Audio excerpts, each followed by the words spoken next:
you've got everybody. Two. Oh, Where's it? that's One. Okay. Okay, welcome everybody to the Carmel Clay Public Library Board of Trustees meeting, September 29th, 2025. I call this meeting to order. Welcome everybody. So we have an agenda and a consent agenda. move approval of the agenda. Okay, we have first from Ann Poindexter, second from Rosie Phelps. All in favor, say aye. Aye. Agenda's been approved, and a consent agenda includes the minutes from last month's board trustee meetings, claims and warrants, and minutes from the 2025 Building and Grounds Committee meeting. Move approval of the consent agenda. Okay, we have first from Ann Poindexter, Second. second from John Williams. All in favor, say aye. Aye. No items were removed from the consent agenda. Now we're it being a public hearing for a budget. We doing that? 535. Share. Okay, so we have a slideshow here to share.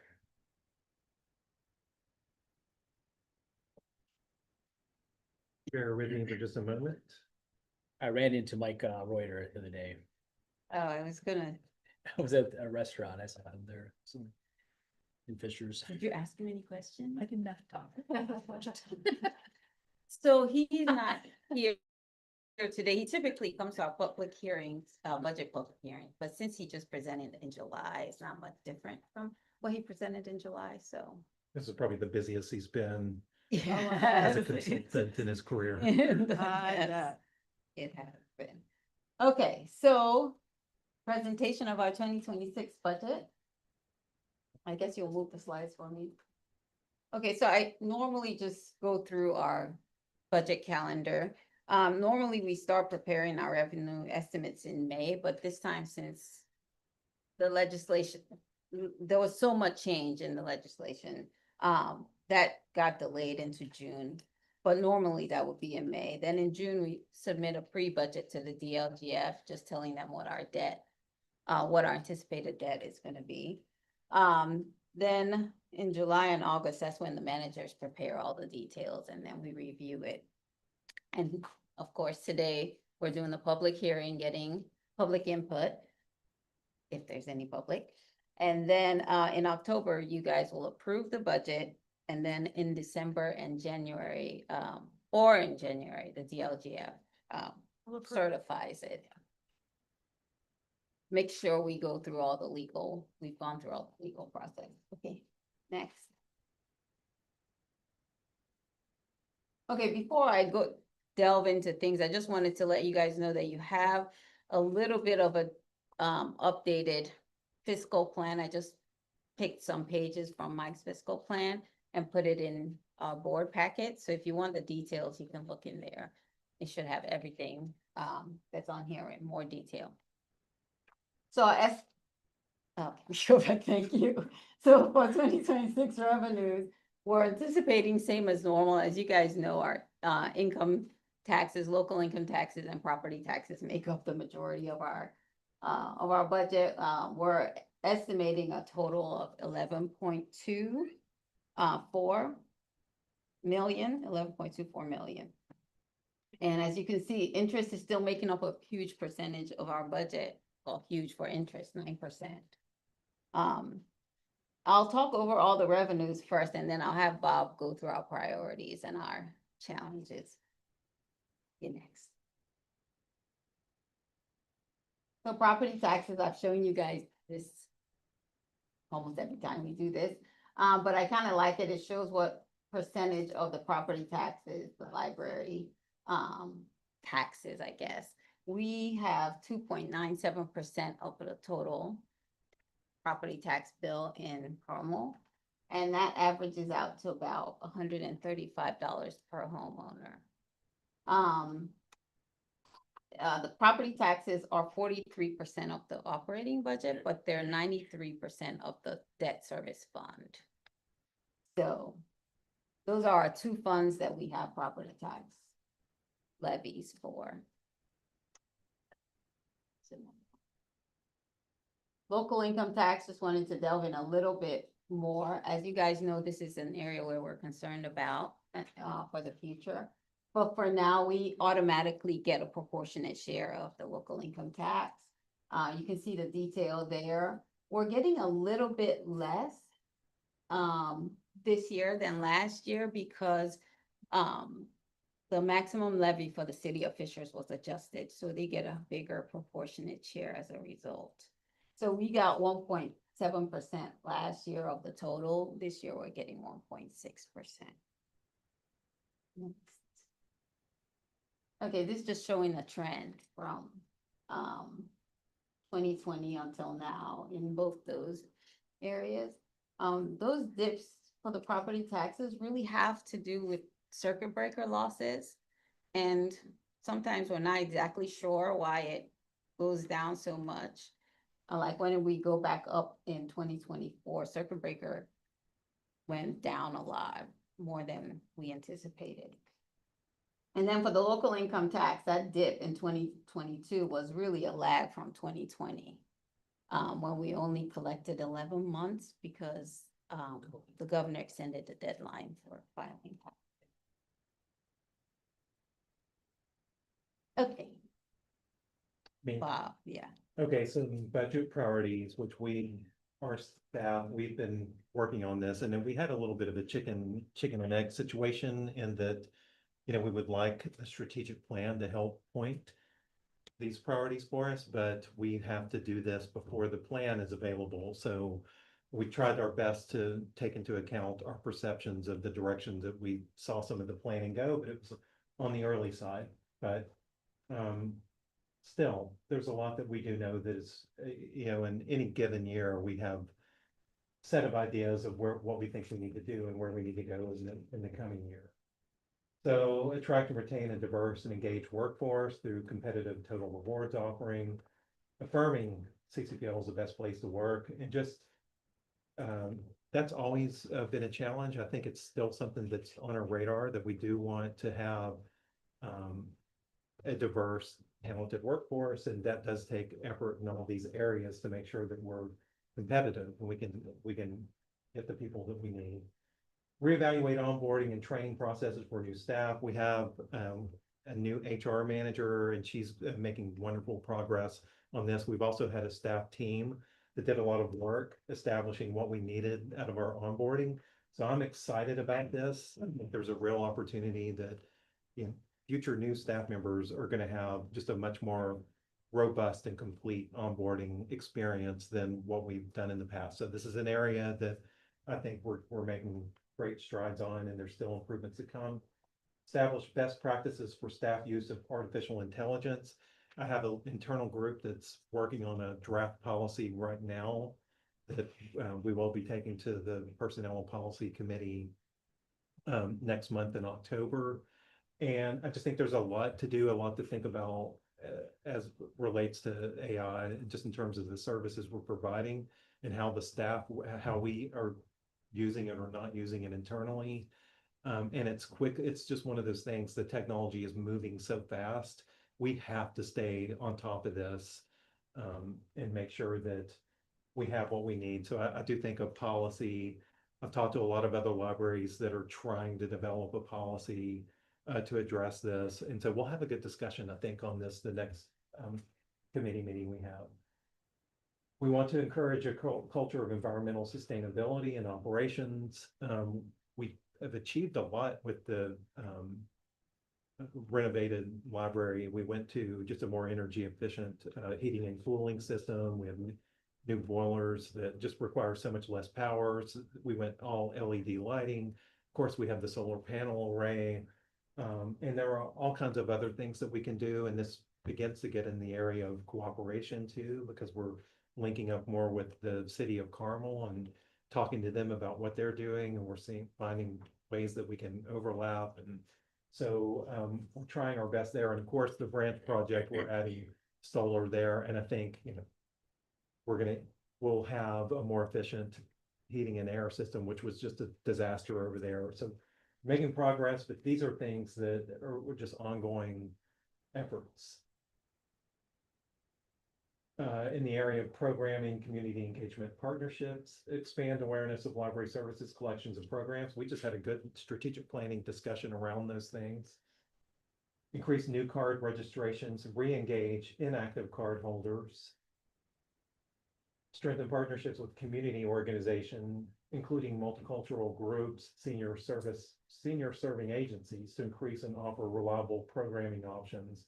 And on the senior agencies, there's, we're having internal discussions, and I think things probably will emerge in the strategic plan around outreach and reaching out to people in the community that for whatever reason, it's not viable for them to get in the building. And so we're already doing a number of things on that front, and I'm excited to get a little more focus and direction from our plan for the next 3 years for that. Rollout program evaluation and feedback processes. I've seen this in some early results of our strategic planning that there's a desire internally to have better metrics, better ways of evaluating the quality of a program. And I do think we've had these discussions for years now. We don't want to just count how many people attended a program and call it a day and say, well, because what does that really tell you? It tells you how many people were in the room for that program, but it doesn't tell you anything about the experience they had, the quality of the program. So I think those are key things. I would much rather have 50 people attend a high quality program than 100 people attend a so-so program. Explore additional programming for seniors, including expansion of technology literacy programming. And I think, again, I saw some early results that indicated a desire for that from seniors in the community. Collections. Expand awareness of library services collections, refine purchase models, and overdrive to reduce wait times, sustain patron satisfaction. Again, we touched on this in our board discussion just in the last couple of hours. Facilities, ensure facilities are safe, functioning, and aesthetically pleasing. I think that's a baseline for everything else that we do in this building. Technology, data-driven decision-making, investigate data analysis tools for collection and users. That's actively underway. We are doing that, and there are options that are available to us that we're looking at that we don't currently have. Explore web-based ILS functionality to enhance service delivery. ILS is integrated library system. That is, Cersei Dynex is that for us, and that is what we use to house our patron records and our bibliographic book records and how all of that interacts together. And our system that we have is good, but it's clunky software that looks like it came from the 90s because it did come from the 90s. But a web-based system could provide a lot more exciting functionality that could translate into better service for our patrons. We want to implement web-based purchase order management integrated with the accounting system. I think that's also currently under review, and this could be another key step to being more paperless, to not wasting as much paper shuffling around purchase orders. That there could make this an efficient system that doesn't require that. Evaluate and strengthen document retention and electronic storage practices, including routine data cleanup. Evaluate maximizing existing tools for improved staff communication. We have done, just Christy Walker, our communications manager, has done a remarkable job on that in the last, we've really transformed in the last 5 years using a whole host of new tools. And we'll continue to implement new tools as they're available and as we think it makes sense for our staff. Prepare to move the library to a generally accepted accounting principles, accounting basis for fiscal year 2027. And I think this is really, this is what auditors expect. We haven't been dinged on it, but it is more of a where we should be, I think. And if you want to talk about that point. Yeah, this, what really more the bond market. So if we ever went out for another bond issue, it would be better for our rating if we were on a GAAP basis than on a cash basis. And it's just generally better accounting. So that's the plan. Bob, for those web-based bullet points, the systems that we're using for that today, is it because they're transitioning to a web-based platform that we're transitioning, or we're just proactively transitioning?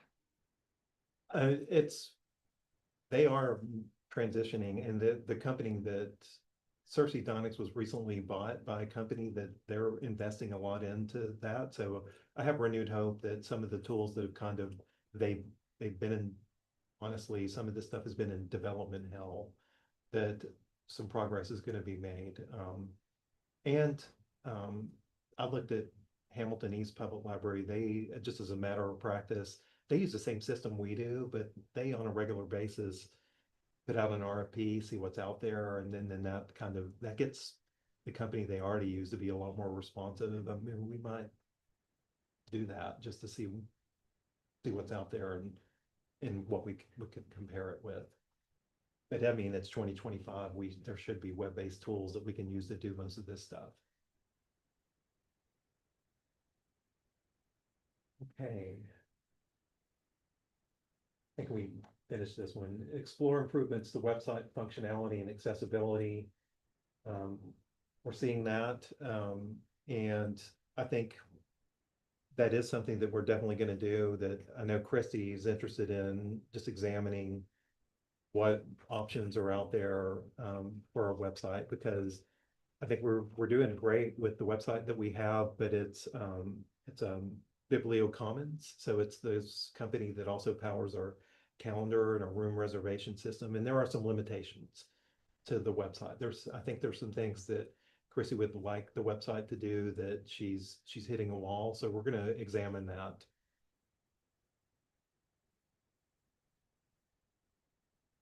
Long-term budget challenges, obviously revenue loss and uncertainties due to the passage of Senate Enrolled Act 1, changes that impact property tax and income tax revenues. And, you know, honestly, I'm more worried about the uncertainties than the revenue loss. If it were just, they've made this change and here's the revenue loss, we could plan around that. But there's a lot of uncertainty. So that just renders planning very difficult. Whatever we do planning wise, we need to be flexible. Rising operational costs, continuing growing demand for digital resources. And when I had the virtual town hall, I actually got a call back from a reporter in Current and Carmel, and he asked me a lot of questions about the cost of digital items, because I just briefly then explained the cost of an ebook or a downloadable audiobook is different from you, the individual, and the library as an organization. You, the individual, might buy one for $20 where it may cost the library $80 or $100. And so it's a different licensing deal. So as more people switch to digital, and honestly, next year may also be the year that we phase out the audio book on CD, because I mean, it's an obsolete format that not much is being made in that. It is all going to downloadable audio, and that is going to be an expense that we're going to have to reckon with. Public perception and funding advocacy. And again, we had a good discussion on that today. Okay, so I think it's always good to just kind of revisit what funds do we have as a library and what's the budgeting process for all of them. So these four on the top, the operating fund, rainy day fund, library improvement reserve fund, and the debt service fund are all annually appropriated. Obviously, we have a tax rate for the operating fund and for the debt service fund.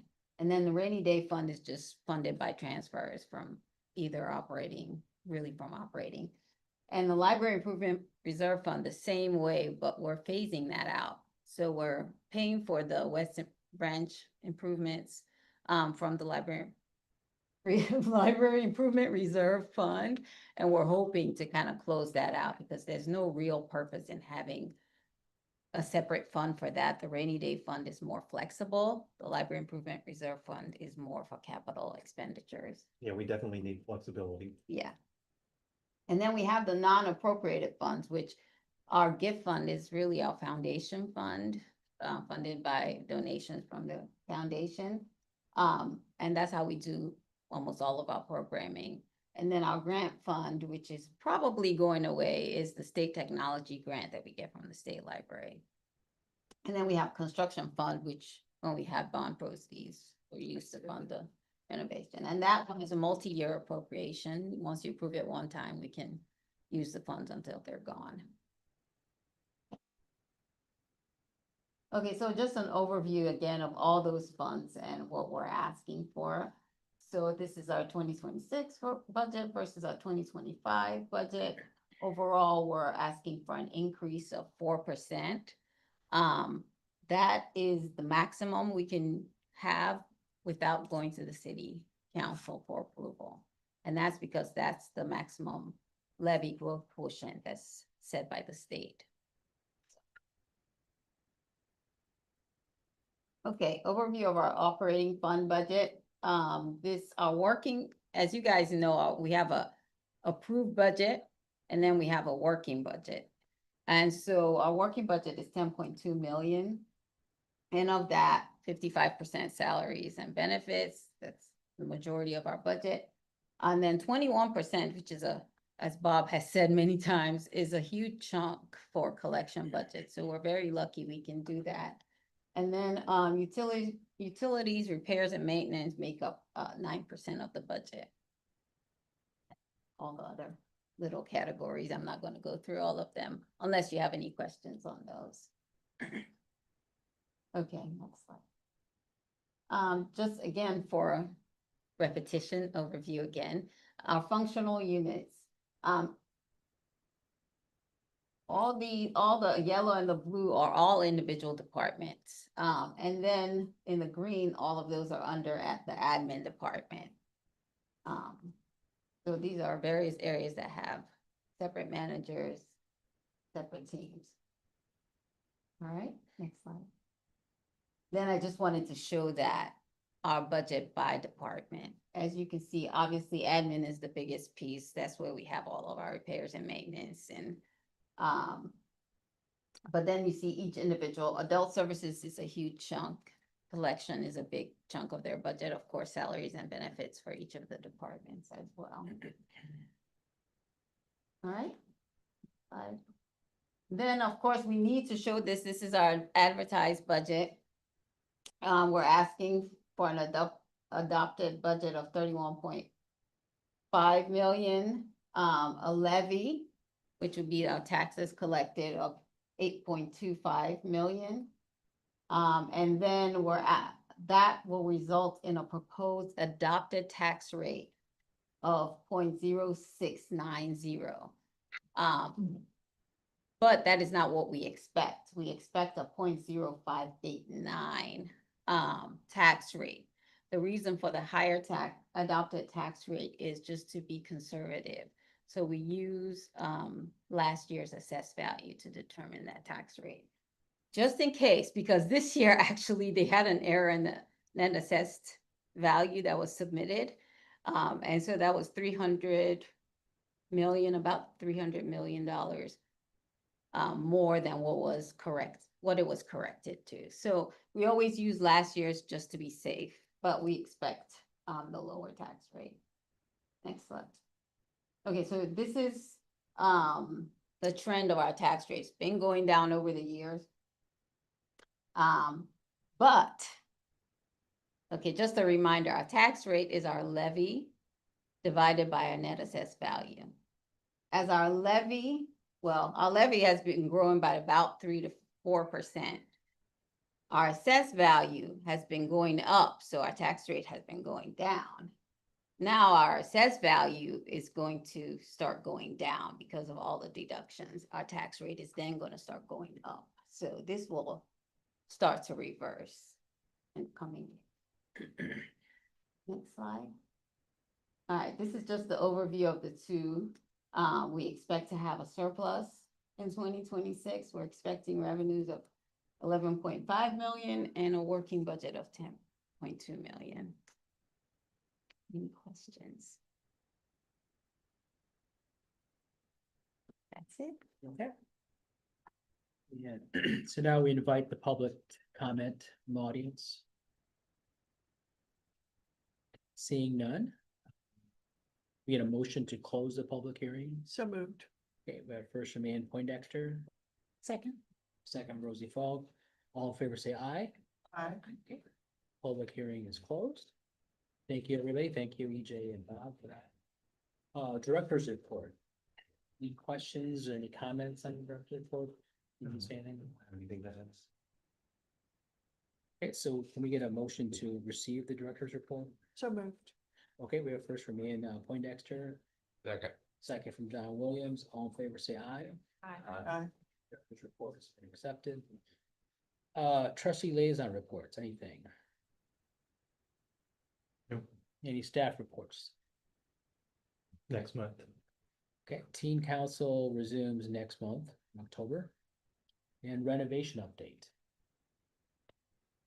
I think that we're about over the break over the hump on submittals and a lot of the RFIs, the project has been pretty good about getting those out and generated quickly, which hopefully should, make things go smoothly there here on out. I know that they are a little sensitive about hitting the deadline just by timelines on some of the things like the carpet. I know carpet pushing to get it here on time. There's gonna be a lot happens in November, I think, towards the end of their schedule as things are coming in, but otherwise I think things are as well as they hope for. And thank you, Greg. Thanks for coming to these meetings. We did have our first construction meeting at the branch and so far so good. We're on track, but a lot of it did center on if we have all the materials we need in hand by the 1st of November, then we're in good shape. If we are delayed on some of that, we could get delayed. So we're still hoping that we're going to stay on track with that. And we've just communicated to the public that we're reopening after Thanksgiving, which is our hope, and that's our timeline, but there's some wiggle room where we need a little bit more time. Sorry, was that expectation then? Was that expected date? Summer first. December 1st. Yeah, December 1st. And Catherine, branch manager, is here. Anything you want to add or? It's been a pleasure to be back at the main library. Our staff have been having such a great time, working in all of the different departments, meeting coworkers that they usually don't get to work with, and seeing all of our regulars over here visiting the main library for the first time for some of them. So it's been a great opportunity for us and the patrons. But we'll be excited to get back into the new space. Thank you. I wanted to point out that we just put a budget to actual for the project in the board packet today. So if you opened it over the weekend, you wouldn't have seen it. So I just wanted to point that out. Thank you. Mhm. Strategic planning. None? We did that. Just did that. A lot of time on that is old business. And new business, we have two resolutions, right? One is the internet policy, and then the second one is the budget reduction. Should we do the internet policy first? Approval of the internet policy. Second. We have first from Ann Poindexter, second for John Williams. All in favor, say aye. Aye. And the budget reduction, do you want to say something about that? Yeah, that's one we do every year. That just gives Bob and I permission to adjust the budget if needed. Sometimes we have to reduce last year's appropriation to make it, to ensure that we have enough cash to fund the budget for the next year. And so that just gives us permission to do that. Move approval. Okay, we have first from Ann Poindexter, Second. second from Stephanie Kim. All in favor, say aye. Aye. Motion carries. And 6:05.